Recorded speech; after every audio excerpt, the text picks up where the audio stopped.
They asked me as a joke. I remember the exact moment. We were in the processing bay of Vessel Prime Kethoris, the flagship of the Consolidated Hegemony's 3rd Expeditionary Fleet, and I'd just been dragged up from holding by 2 of their security drones. The ones with the articulated bone-white carapaces and the eye clusters that never stop moving, 12 or 14 lenses per cluster, arranged in a spiral pattern that always made me feel like I was being watched by something that had evolved vision as a weapon rather than a tool. The interrogation chamber smelled like ozone and something older, something organic and faintly sweet, and it reminded me in the strangest way of the Nevada desert at 3 in the morning when the wind comes in off the flats and you can taste the alkali in the back of your throat. Something ancient and dry and indifferent to whether you're there or not. There were 7 of them sitting in a semicircle, council members, assessors. Whatever they called themselves and whatever the hegemony used instead of language. Eth had explained it to me once. The way their communication worked in layers.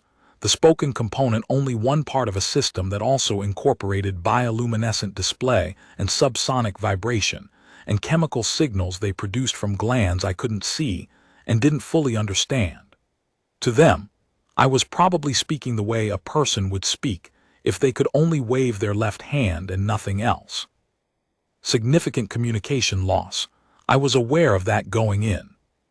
The one in the center had a translation implant that produced voice from a patch on its thorax, reedy, flat, like a recording played at the wrong speed. It had the same rhythm as a name being called over a loudspeaker in a gymnasium. Something that approximated language without quite landing on it. For the record, it said, we are cataloging the combat capabilities of captured human specimens. This is standard intake procedure. A pause.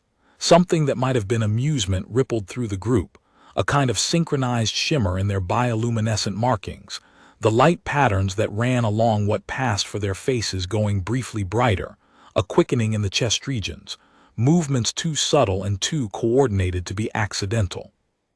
We are required to ask, what is your confirmed kill count? 3 of them made a sound I later learned was laughter. I told them. I didn't raise my voice, didn't smile.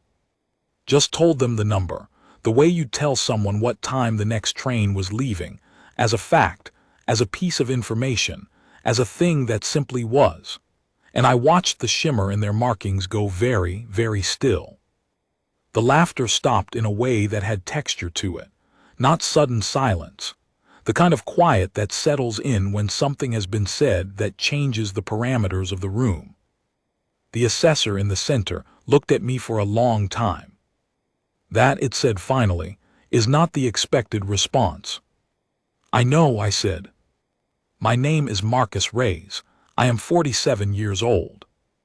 I was, until approximately 18 months ago, the sole surviving chief officer of Groom Lake Research Facility Deep Site 7, a place that does not appear on any human map, that was not acknowledged by any human government, that had a classified budget line buried inside the Department of Defense's operational research allocations under a designation that translated to something like atmospheric monitoring continuity. And that housed the only confirmed evidence of extraterrestrial intelligence in human history for a span of 22 years. That alien, the one we kept, the one we protected, the one I argued to my superiors was not a weapon to be studied or an asset to be leveraged, but a person who needed help getting home. His name was, as best as I ever rendered it in letters, Eth. In his own language, the name had 4 or 5 layers to it, a visual component that I'll never be able to produce without the bioluminescence, a subsonic element that registered as a feeling rather than a sound, something that my best translation described as the one who went ahead of the agreed path. In English, in the shorthand of years of shared conversation, in the language we built between us one slow word at a time, Eth. What he taught me, in those 22 years of quiet conversation and bad coffee and midnight sessions, in a subterranean room 300 feet below the Mojave Desert floor, talking about the nature of the universe and the nature of humanity, and the nature of what it means to be far from home and uncertain, whether home still exists in the form you remember. What he taught me is what kept me alive long enough to sit in that interrogation chamber and say a number that ended the laughter. But I am getting ahead of myself. Let me start at Groom Lake. Let me start at the beginning. The summer I was assigned to Deep Site 7, I was 31 years old and had just completed my third tour in a war that the official record called a peacekeeping operation, and that the soldiers who fought it called other things in their letters home and their therapy sessions, and their quiet conversations at the bars near the bases where everybody knew not to ask follow-up questions. I had 2 commendations for valor, one court-martial that was quietly dropped by people senior to me who decided that what I'd done was technically insubordinate but operationally sound, and a reputation among the senior intelligence community for being exactly the kind of person you stationed somewhere nobody important ever visited. Not because I was a problem. Because I was the kind of person who got things done in environments where getting things done required a particular calibration of judgment and flexibility that the people in Washington wanted available but didn't want visible. The facility itself was buried inside a geological anomaly, a natural cavern system beneath a dry lakebed, extended and reinforced by 20 years of classified construction that had produced something that looked, from the inside, like a cross between a submarine and a research hospital. Long corridors, white-painted concrete, air that had been recycled so many times it had lost any connection to the air outside. The particular quality of light produced by fixtures that never go off, so that the distinction between day and night becomes something you track on a clock rather than something you feel in your body. Above ground, Groom Lake looked like nothing. A flat expanse of pale alkaline earth stretching to the mountains in every direction. A perimeter fence with the usual signage. The usual unmarked aircraft visible at distance during the daylight hours, doing the things that people photographed from highway shoulders and posted on conspiracy forums. Radar installations calibrated to produce specific anomalies. Light shows that happened on a schedule nobody outside the facility knew, but that had been producing documented UFO sightings in the surrounding counties for 15 years. That was the point. The base commander before me, a man named Gosner, who I never met in person, who had gone off the record 10 years prior in a way the official record described as medical retirement, and the unofficial record described as a man deciding that what he had been doing for 22 years was more important than anything the bureaucracy could offer him in exchange for stopping, had understood something that most of the military and intelligence apparatus never fully grasped. The best way to hide what you're actually doing is to give people something almost true to believe instead. Not a complete lie. A complete lie requires maintenance, requires continuous effort, creates the kind of seams that investigators find. Something almost true builds its own infrastructure. The people who believe it defend it. They document it. They argue about it on the internet and organize conferences and write books that need no editing because the author genuinely believes every word. Fake UFO sightings, classified aircraft, weird lights and scrambled communications. Let the conspiracy community build its cathedral around your empty lot and nobody notices the foundation you've dug beneath it. We had been doing it for 22 years. We had been doing it because we needed the cover. Eth was real. I was briefed on my first day in a room that smelled like recycled air and old machinery, and the particular staleness that comes from classified materials being stored for longer than classified materials are designed to be stored. The briefing officer was a civilian contractor with a government lanyard, and the kind of eyes that have been keeping a secret for so long that they've forgotten what it feels like not to. A quality I would come to recognize over years in this work, a kind of hollowing in the look, as if the thing behind the eyes has been asked to hold something so heavy that it's begun to take up all the available space. He showed me the files, all of them, the originals, not the sanitized versions that circulated internally. The original recovery, 1981. A seismology crew had detected what the initial report described as a subsurface impact of undetermined origin. The investigation had been transferred to Classification Authority before anyone outside the initial team knew what they'd found. The vessel, the size of a school bus, buried nose first in the alkali flat at an angle of approximately 72 degrees from horizontal, as if it had come in steep and simply stopped. The alloy of the hull was not identifiable by any method available in 1981 or in any subsequent year, and the hull itself had demonstrated properties that the initial materials scientists described in their classified report as impossible under current models, and then spent the following 40 pages carefully documenting. The propulsion system, what remained of it, had been catastrophically destroyed in the landing. Catastrophically was the precise word. Not damaged, not disabled, but destroyed in a manner consistent with a system giving its entire remaining energy to the task of decelerating a vessel from a velocity that, if the calculations were correct, would have vaporized any known human aircraft on contact with atmosphere.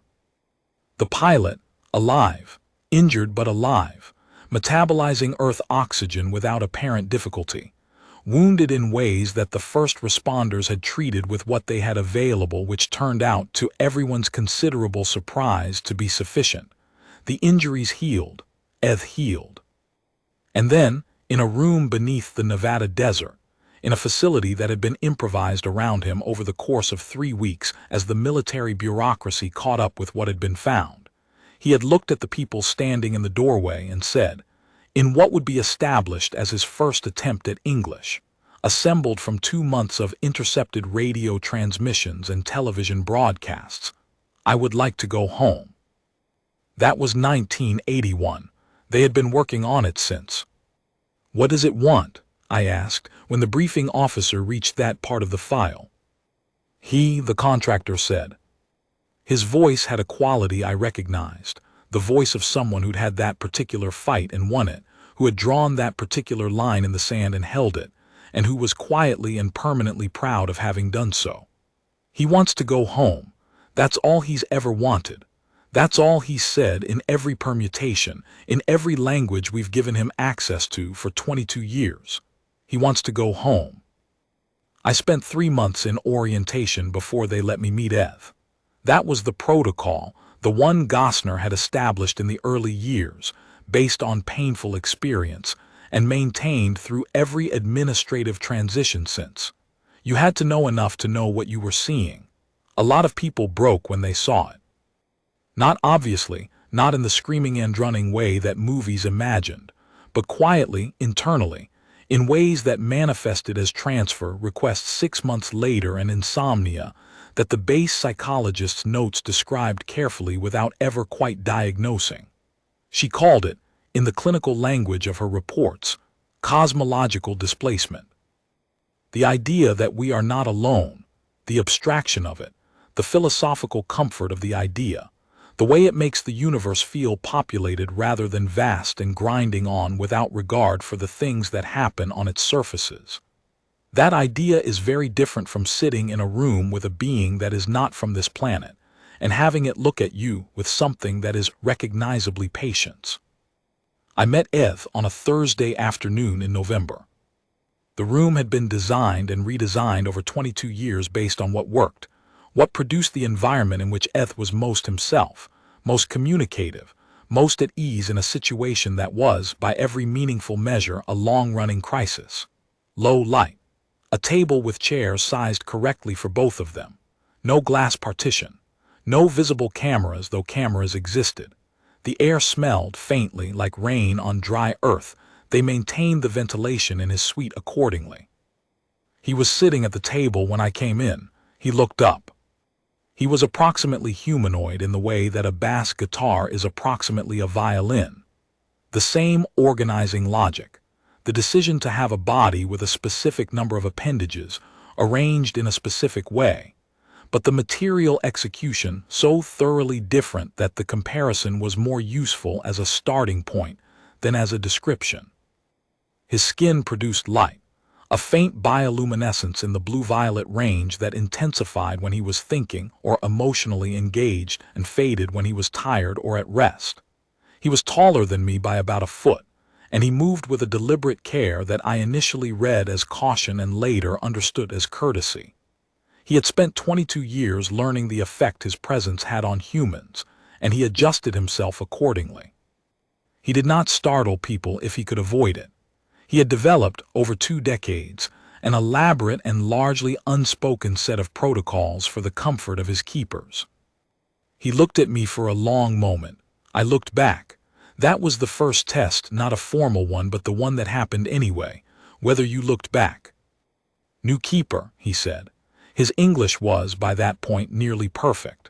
Not unaccented, his voice had a quality no human vocal apparatus could fully reproduce, a resonance in a register slightly below the standard human range that made every sentence feel like it was coming from a larger space than the room. But grammatically, syntactically, idiomatically, nearly perfect. 22 years of lessons and practice, and a mind that had been, in his civilization's equivalent of schooling, trained in the acquisition of complex systems. "Chief Officer," I said, "Marcus Reyes." "You've been in war," he said, not a question. "3 tour." He nodded slowly. Another ethism I'd come to recognize.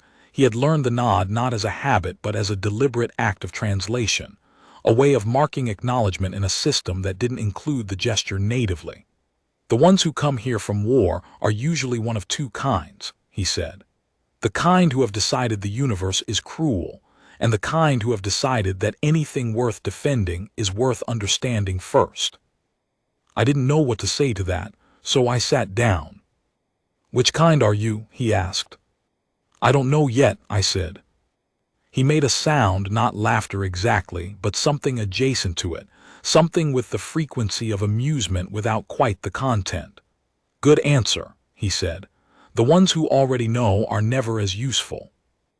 That was the beginning. 22 years of beginning, really, not a relationship that was established and then maintained, but one that was continuously being built, one conversation at a time, in a room underground where neither of us had anywhere else to be. Every night I wasn't needed elsewhere. Every weekend when the administrative weight of running a classified facility lifted enough to let me breathe, I was in that room. We drank coffee. Eth had developed a genuine appreciation for it, or at least for the ritual of it, the warmth of the cup against the hands, the smell, the quality of alertness it produced that he described once as the human chemical for being ready. We talked. He told me about his civilization in pieces, in the details that surface naturally when you're thinking about something else. The color of the sky on a specific kind of day. The word for the feeling of not having seen someone you love in longer than you expected when the separation started. I told him about mine, about the desert, which he said felt more familiar than he expected, something about the quality of silence that approximated home more than places with more green and more water, about the wars, about what the wars had taught me, and what they hadn't, and what they'd taken that I hadn't known I had until it was gone. He asked me once very quietly about the fighting, the internal experience of it, the why of it. "My people," he said, "resolved our conflicts through what you might call ritual arbitration. There was violence long ago. There was a period in our history, the closest word in English would be catastrophe, or perhaps the word you'd use for a fire that burns down not just a house but the city around it, where we nearly ended ourselves. After that, we built systems, processes for conflict, frameworks for resolution. The violence was encoded and formalized and abstracted until it stopped being violence and became something more like mathematics. Equations with outcomes, nothing that bleeds."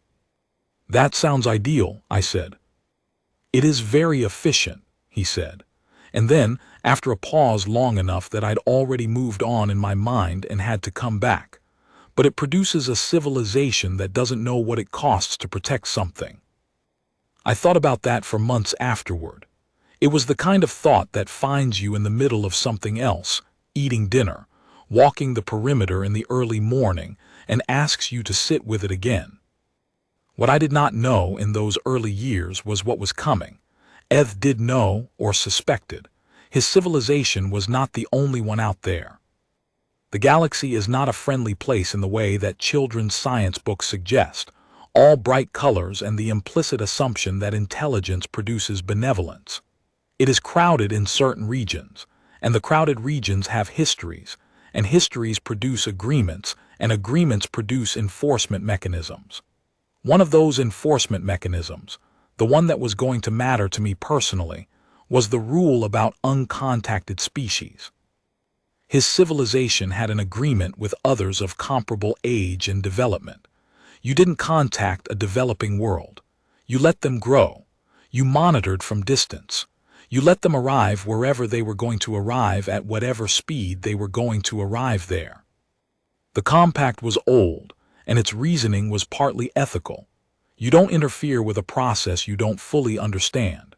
And partly practical, which is to say partly about the fact that contact changes things in ways that the contacting civilization has more capacity to manage than the contacted one, and the compact was explicit that this asymmetry was not to be exploited. Eth's arrival had not been sanctioned. He had been, this is the word he used, choosing it carefully, curious. He had slipped away from a survey mission, the kind of low-stakes system documentation assigned to junior personnel as practical experience and administrative busywork. He had taken a short-range solo craft and broken one of the oldest rules in the compact's history, and he had come down too fast and too steep, because he'd never landed a solo craft in planetary atmosphere, and he'd misjudged the entry angle by 4 degrees, and 4 degrees at that speed, and in that atmospheric density, had turned a controlled descent into something that survived by the narrowest margin that the word survive applies to. And now, 22 years later, the people who ran the compact had noticed he was missing. They had triangulated. They were coming. The first indication was a sensor anomaly on a Tuesday morning in September. I was working through procurement justifications when Tors knocked with the expression she reserved for things that were not administrative problems. "Sir," she said, "you need to see this." The anomaly was nothing in our database, classified or otherwise. It didn't match military recognition signatures or natural object parameters. It came in on an approach vector that made no sense for anything we had categories for: too slow and too precise for debris, too stable for any aircraft operating on principles we understood. It settled into a position approximately 400 kilometers above the surface, directly over the Nevada desert, directly over us. "Get me Ev," I said. When I told him what the sensors were showing, he was very quiet. The bioluminescence in his skin shifted into something deeper, more violet, the color it went when he was processing something that required him to hold multiple things at once while deciding how to present them. "They found me," he said. "Who?" "The hegemony, the consolidated hegemony." He said the name in his own language first, the visual component, a specific pattern in his markings, and then the sound of it, which was not something a human throat could produce, and then the translation. Think of them as the older civilization, the ones who establish the rules and have the mechanisms to enforce them. They monitor compact violations. My being here for this long with this level of contact, this is a violation. A significant one. What happens when they find a violation? He was quiet again.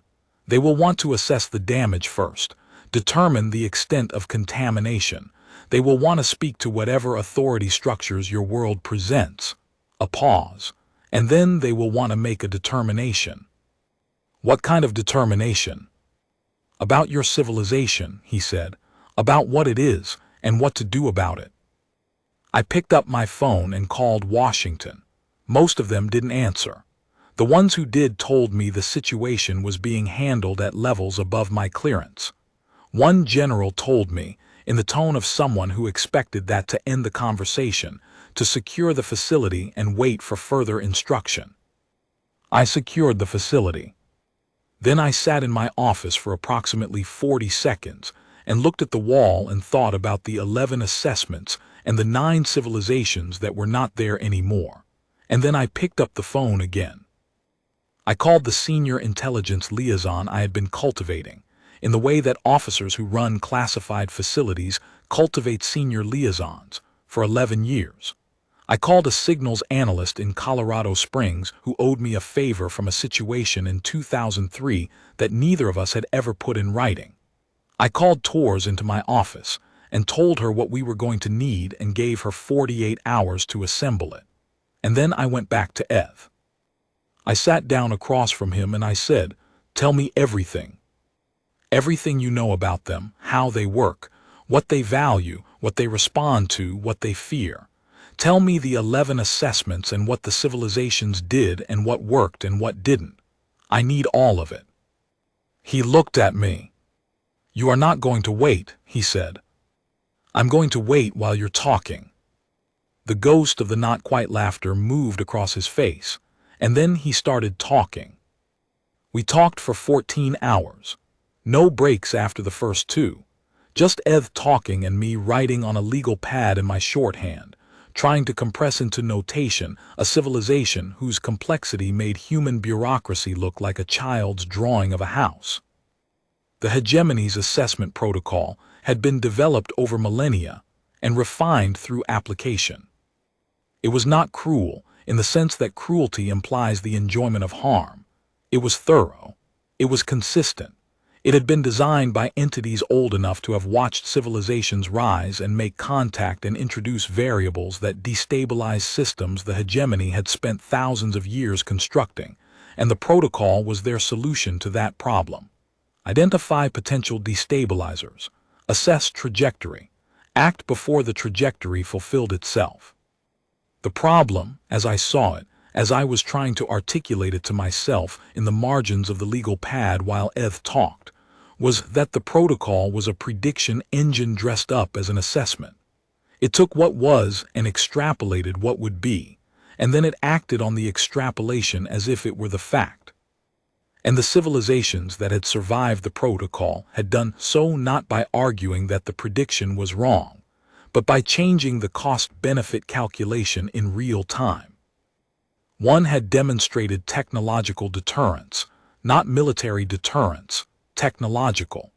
It had shown the hegemony something it wanted and could only get from a civilization that was alive and functioning and integrated into the established order. The hegemony had calculated and found the alive and integrated option more valuable than the alternative. The other had done something harder to categorize. Ev described it obliquely. He had been young during that assessment, and the details were filtered through layers of historical interpretation. But the impression I got was of a civilization that had looked at its assessors and made them look back, not at the civilization's weapons or technology, at itself, at what the act of assessment made it. That was the strand I kept coming back to. "The second civilization," I said during one of the pauses, "the one that made them look at themselves, what exactly did they say?" Ev considered. "They argued," he said slowly, "that a civilization that removed threats by projective assessment, that acted on what it feared something would become rather than what it was, that civilization was itself becoming the thing it feared. That the logic of projective removal, applied consistently, would eventually turn inward, that there was no principled stopping point." He paused. The council deliberated for 31 days, the longest in the hegemony's recorded history. "And they agreed." "They agreed enough," he said. "The civilization was deferred, not cleared, not welcomed, deferred, under extended monitoring." He looked at me. "They have been monitored for 8,000 years. Are they still there?" "Yes," he said. "They are now a compact signatory." I sat with that for a moment. 8,000 years of monitoring, I said. 8,000 years of choosing, Every assessment cycle to continue the deferral, Eth said. Because in 8,000 years, the civilization never gave them a reason to choose otherwise. I wrote that down and drew a circle around it. What I learned was this: the consolidated hegemony was old in a way that made the word old feel approximate. Not thousands of years, civilizations measured in thousands of years were, by their reckoning, children. The hegemony had been spacefaring for something in the range of 40,000 years. They had encountered dozens of developing civilizations. The encounters had a pattern. An assessment protocol refined over millennia into something that felt, to the civilizations being assessed, like a judgment, because that's what it was. The criteria were extensive, but the weight fell on a handful of factors: history of organized violence, rate of technological acceleration, tendency toward resource competition, territorial expansion patterns, response to scarcity. By these criteria, the hegemony classified civilizations on a spectrum from benign to kinetically unpredictable. Kinetically unpredictable civilizations were assessed as threats to the stability of the established order. 11 assessments in Eth's recorded history. 2 civilizations had survived. 1 was pre-technological, logged and flagged for future monitoring. 1 had negotiated. What did they negotiate with? I asked. They demonstrated, Eth said slowly, choosing each word with the care of someone translating not just language but concept, that the cost of removing them would exceed the cost of tolerating them. Not in military terms, in terms of what would be lost, what the hegemony itself would become if it made the choice it was preparing to make. They made the hegemony look at what a universe without them in it would be, and the hegemony decided it preferred the universe with them. I sat with that. Eth, by their criteria, by what you've described, where does humanity fall? He looked at me. The bioluminescence was very still. You fall, he said carefully, in a position that will not survive a standard assessment without intervention. What's the timeline? 72 hours from initial contact to council vote, then the determination, then whatever the determination requires. 72 hours. 3 days. I knew what it looked like when a process was moving toward a predetermined conclusion, and the people inside it had become so accustomed to the conclusion that they'd stopped examining the premises. I knew what it took to interrupt that. You had to be in the room. The contact team landed the following morning. 4 simultaneous locations: Nevada, outside Washington, outside Brussels, a meadow in Kazakhstan. They gave the relevant authorities 12 hours notice, which Eth told me was considered generous by hegemony standards. I was in Washington when they made the announcement, a room full of people with significantly more rank and significantly less information than I had, watching a feed of the contact team. The assessor who spoke first was tall, bioluminescent, wearing what might have been formal attire or environmental protection. The distinction wasn't clear through a screen. Its English was flawless, which meant they had been listening for decades, cataloging, preparing. Very thorough. We are here to process a violation of the Compact of Civilizational Non-Interference, it said. We are here to assess the degree of contamination and determine an appropriate resolution. The Secretary of State maintained her composure entirely, a performance of institutional steadiness I have genuine professional respect for, since I was watching it from a room full of people who were maintaining theirs with considerably more visible effort. We appreciate your communication and would like to begin a dialogue about the parameters and timeline. The dialogue is not the assessment, the assessor said, with the finality of something that had been doing this for 40,000 years and had learned to be precise. The assessment is already underway. The room changed, not loudly. The way rooms change when something that was abstract becomes concrete. A shift in body language, in the quality of attention, in the specific kind of stillness that indicates everyone in a space has just recalculated the severity of their situation simultaneously. I watched the feed for another 3 minutes. I watched the assessor explain, in precise and courteous terms, that the assessment would take 72 hours, and that normal human governmental activity was not required to cease or alter, as the assessment was proceeding at a level that did not require or particularly benefit from human input. I watched the Secretary of State's face hold its professional composure, while behind her eyes something recalculated at speed. I watched a deputy secretary lean toward an aide and say something too quiet for the room's audio to capture. Then I stopped watching the feed. I made 11 phone calls over the course of the next 40 minutes, not in the order that rank would have suggested, in the order that operational utility required. I called in every marker I had accumulated in 3 decades, some of them from situations I had not thought about in years, obligations that had been sitting in the passive ledger of professional relationships waiting for the moment they became relevant. This was that moment. I got myself onto a transport heading west. I got Tors on the same transport because Tors was the only person I trusted to have my back in an environment for which no training, doctrine, or precedent existed. During the 6-hour flight, I read the notes from my 14-hour conversation with Ev, and I thought about what I was going to say. The problem was not making an argument. The problem was making the right argument, the argument that had a chance of landing with an entity that had heard 11 arguments before mine and had found 9 of them insufficient. I could not make the argument that humanity was peaceful, because it wasn't. I could not make the argument that we were a small and isolated civilization without the capacity to pose a threat, because the capacity wasn't the point, and I'd been in enough assessment situations to know that denying the obvious to the assessors was the fastest way to lose whatever credibility you had. I could not make a deterrence argument, because we had nothing to deter with. What I kept coming back to, was the second civilization. The one that had made the council look at what the act of assessment made of the assessors. The one that had taken 31 days of deliberation and produced 8,000 years of continued existence and eventual membership. That was an argument about character, about what a civilization does with itself over time, and what that says about what it might do with itself in the future. I turned it over during the entire flight.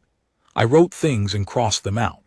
Tors, sitting beside me, watched me work without interrupting, another quality I valued in her, the capacity to read when thinking required silence, and when I put the legal pad down at last, she handed me the thermos and said, "You've got something."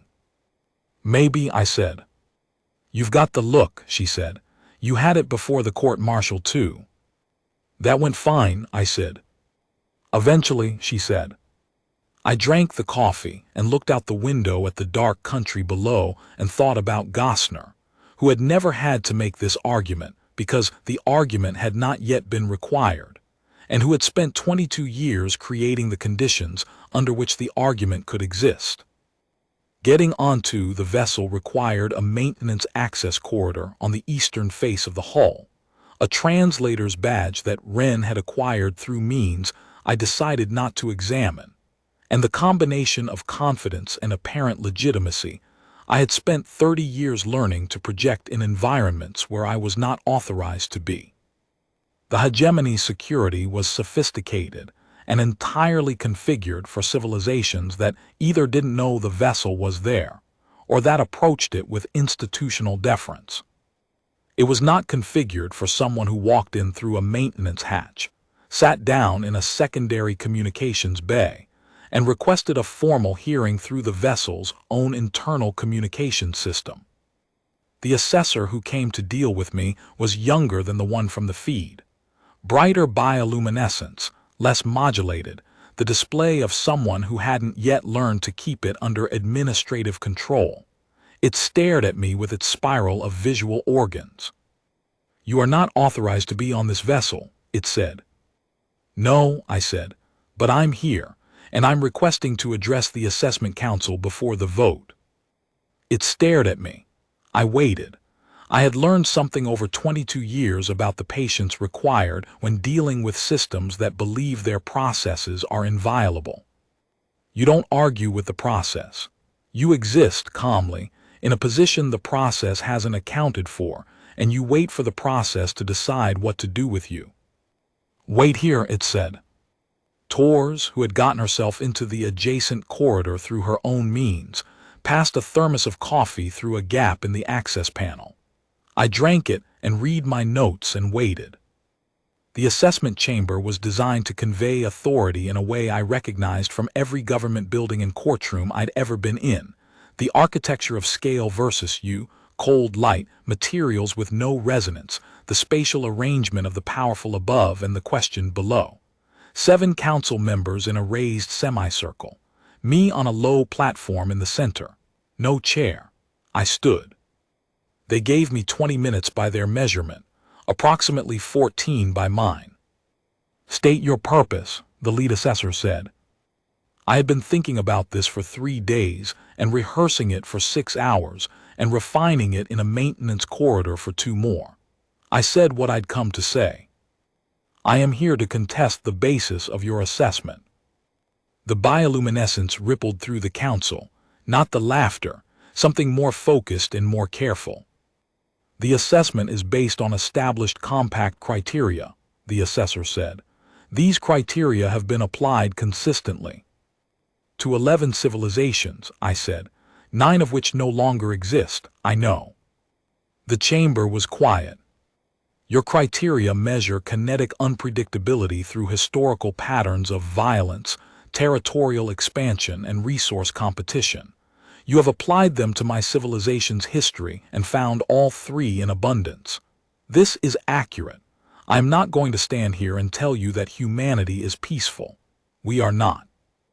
We have been violent for as long as we have existed, in ways that would satisfy every metric in your assessment.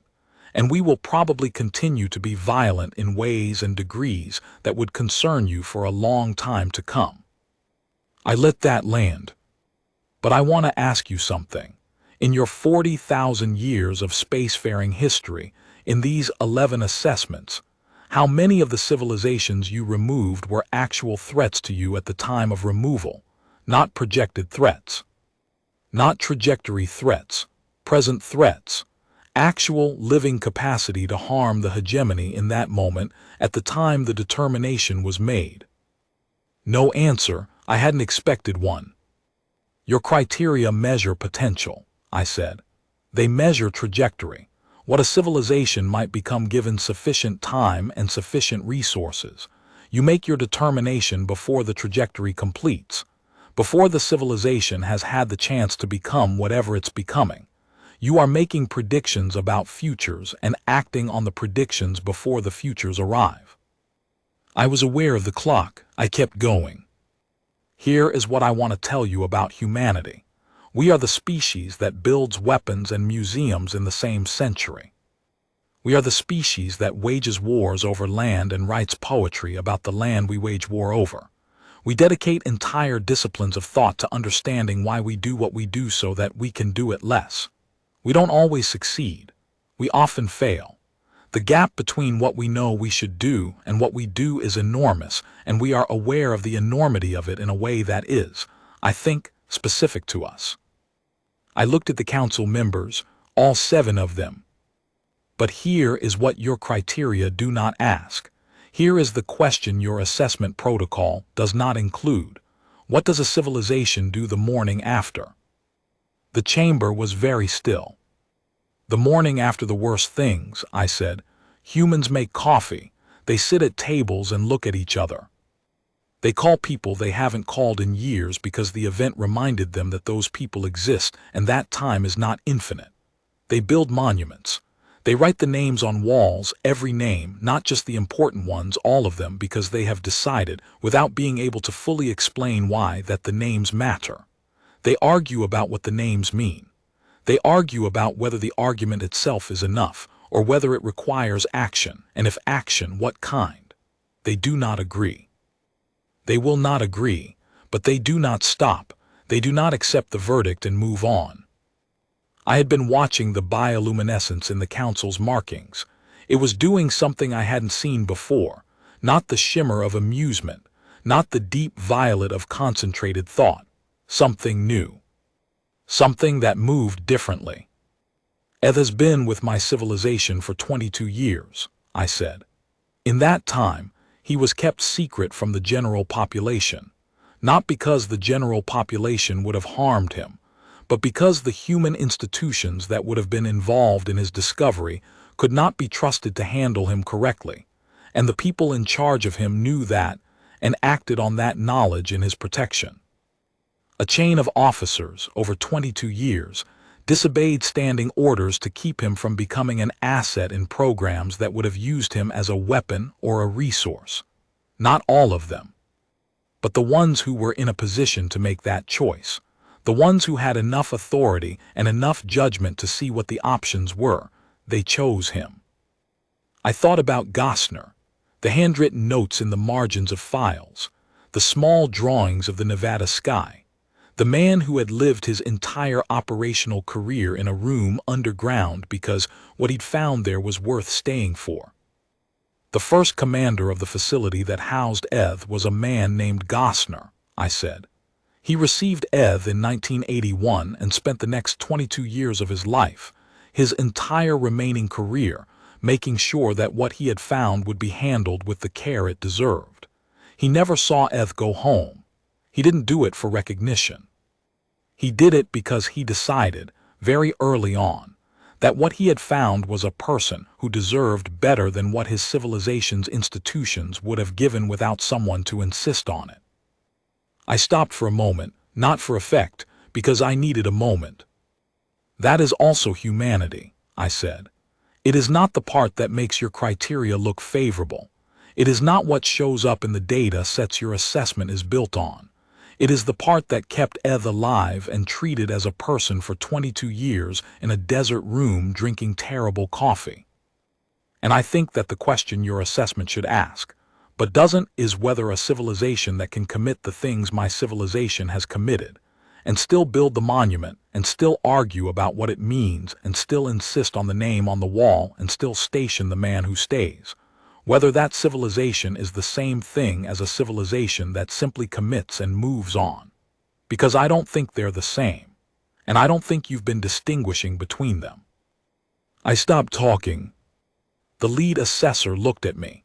The bioluminescence in its markings was doing the thing I didn't have a name for, not the administrative calm of the opening, not the shimmer of the expected, something new.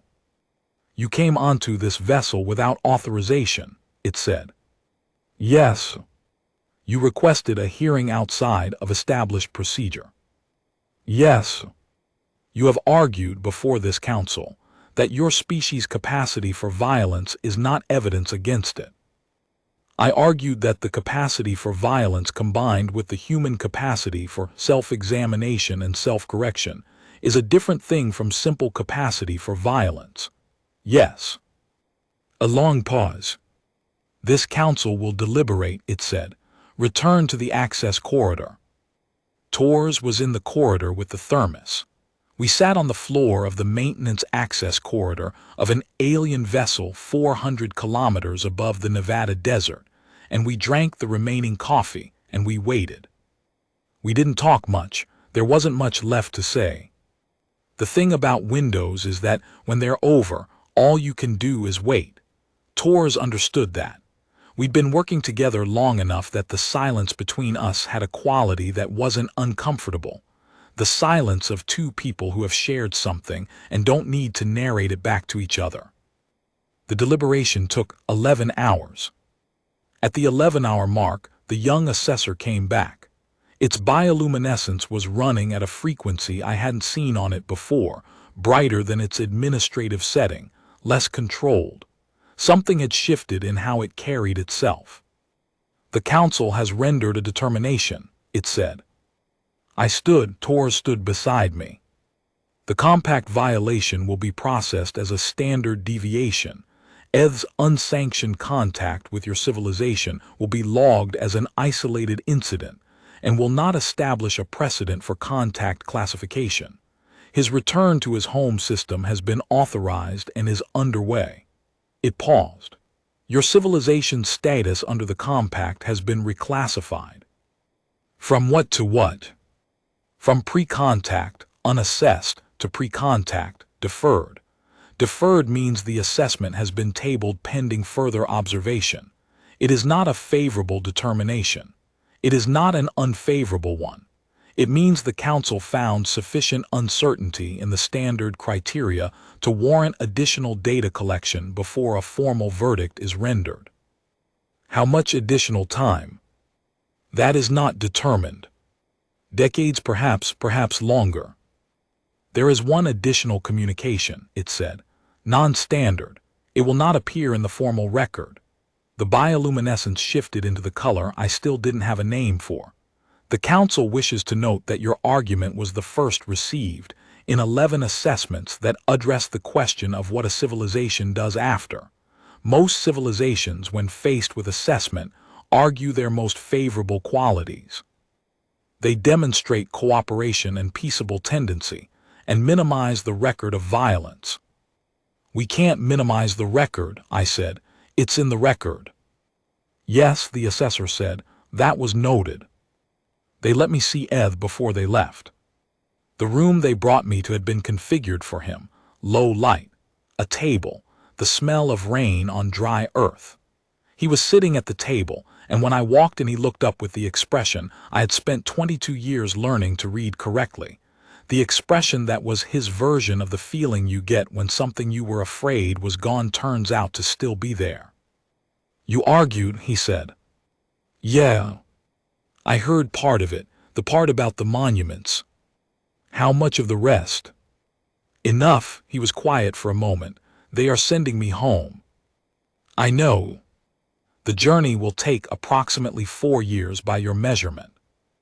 4 years home. 22 years here, by a path he hadn't planned and hadn't chosen, in a room underground in a desert that was nothing like where he was from, talking to human beings about the universe. 4 years back, on a ship with proper propulsion, taking the route at the speed the route was designed for. I didn't say anything for a while. Neither did he. We'd had enough of the silence that wasn't uncomfortable that we knew how to sit in it. Will you be all right? I asked eventually, which I knew was a stupid question, which I asked anyway. The not quite laughter moved across his face. I have spent 22 years in a room underground in the Nevada desert drinking terrible coffee and talking to military officers about whether the universe is cruel, he said. I think I will manage 4 years on a properly equipped vessel. I laughed. I started laughing and couldn't fully stop, and then it became something closer to the other thing, and Eth sat across from me and let it happen the way he always let things happen. With patience, with presence, with that quality of attention that was not human, and not anything else I had a word for but that I had spent 22 years learning was kindness in its most fundamental form. When I'd gotten myself back to something functional, he said, I want to tell you something. What the Council said when you left the chamber. What? One of them said, the human argued that violence combined with self-correction is different from violence alone. He paused. And another said, we have no framework for a civilization that argues in its own defense by conceding the worst of itself. I thought about that. Is that good? I asked. It confused them, Eth said. In my experience, when something confuses an entity that has never encountered confusion before, you have done something that matters. They departed the following morning. I watched from the Nevada flats, standing on the alkaline earth in the pre-dawn with Tors beside me, and a handful of staff who had driven out in the dark for reasons none of them had articulated, but all of them understood. The sky had that particular quality it gets in the desert before the sun fully arrives, the blue-gray of something that is neither night nor day, committed to neither. The vessel ascended without sound, no displacement of air I could feel, no signature visible to the naked eye. It was there and then, in a moment that had none of the weight it should have had, a moment that felt too quick for everything that had led to it, it wasn't. The sky closed over the space it had been. The desert was quiet and cold, and it smelled like alkali and the coming day. Tors handed me the thermos.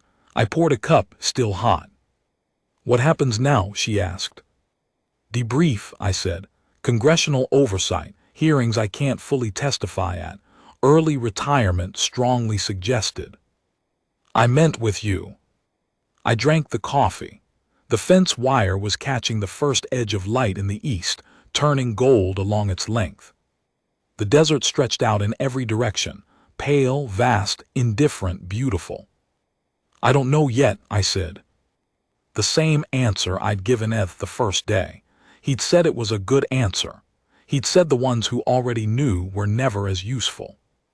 I thought about Gosner, who'd spent his operational life in a room underground and never seen this morning, who kept the faith for 22 years without knowing if there would ever be a morning where the faith turned out to matter, who had left his notes in the margins of classified files, small notes, personal ones, not for anyone except himself, reminders, sketches of the Nevada sky, evidence of a human mind being present in a room underground on the edge of something enormous, choosing to stay. The morning after the worst things, humans make coffee. It wasn't a grand thing. It didn't make a good speech. It was just the thing that happened, every time, in every context, the small human act of deciding that another day was worth beginning and beginning it in the most ordinary way available. I finished the cup. Tors was already walking back toward the facility entrance, her footsteps leaving small impressions in the dry earth. The light was coming up properly now. That desert clarity that strips everything to its actual colors, no softening, no mercy, just the thing as it is. I stood there for another minute, just stood there. Then I followed her in. 18 months later, they pulled me out of a retirement that had been quiet in the way that retirement is quiet when you have spent most of your adult life in classified facilities doing classified things and are now not doing them, which is to say, quiet in a way that has a quality of suspension to it, as if the world is waiting for something. They called me on a Tuesday. I was in the kitchen making coffee. The hegemony had made additional contact, not with Earth directly, but through an intermediary monitoring station that had been tracking us since the assessment. The contact came through proper channels, using the official protocols they had established in the weeks following their departure. An attaché working out of an office in Geneva that didn't appear on any public government directory had received it, verified it through the authentication system the hegemony had provided, and forwarded it up a chain that eventually reached someone who remembered that there was a retired officer in New Mexico who might understand what it said. The formal communication said, "Deferred assessment, period 1, complete. No destabilizing incidents logged in the monitoring period. Reclassification under active consideration." Attached to it, not in the official text, in a separate data packet that a signals analyst almost flagged as formatting error before she looked at it more carefully, was something that didn't match hegemony standard communication formats. It matched a different format, one I recognized from 22 years of watching it develop. 4 words, English, no sender identification, but I didn't need one. "He made it home." I had it printed on a piece of paper, and I kept it on my desk for the rest of my career. Nobody who read it ever knew who had sent it, or what it had taken to arrange it through a communication channel that officially didn't exist for unauthorized individuals, or what 22 years underground in the Nevada desert tastes like when you finally get to say that the thing you spent all of it protecting was worth protecting. But I knew. They asked me my kill count as a joke. I answered honestly, and the honesty stopped the laughter. But what stopped the assessment? What bought the time? What turned the determination from a verdict into an open question wasn't the count.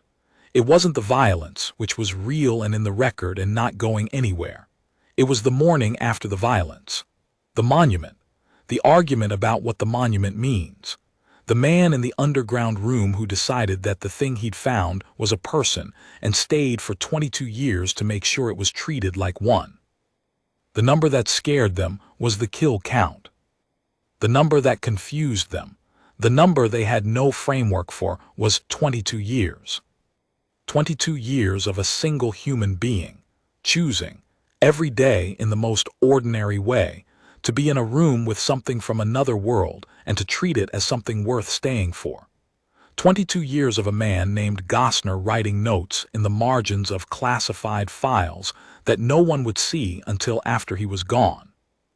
22 years of bad coffee and recycled air and conversations about the color of skies on other worlds, in a room 300 feet underground in the Nevada desert, because it was the right thing to do, and someone had to do it, and he had decided that someone was him.